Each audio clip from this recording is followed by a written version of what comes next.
నడవాలా, jogging చేయాలా, పరిగెట్టాలా? చాలామందికి doubt ఉందండి.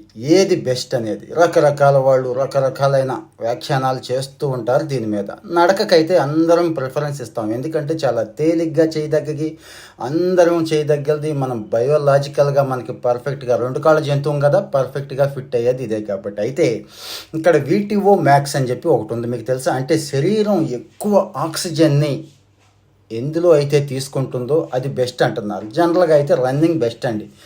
రన్నింగ్ అందరూ చేస్తారా? చెయ్యరు. ఎందుకంటే ఒక ఏజ్ వరకు బాగుంటుంది. అంటే 40-50 దాకా మీరు రన్నింగ్ చేస్తే తర్వాత 60-70 దాకా చేయొచ్చు. మరి అది చేయలేని వాళ్ళు నడక అంటే ఏ నడక? Brisk walking. మామూలు నడకతో స్టార్ట్ చేసి కాస్త వేగంగా రిథమిక్గా నడుచుకుంటూ వెళ్ళిపోతే బ్రిస్క్ వాకింగ్ అవుతుంది. అంటే జనరల్ వాకింగ్ అరగంట చేస్తే బ్రిస్క్ వాకింగ్ 15 నిమిషాలు చేస్తే సరిపోతుందండి. ఇంకో విషయం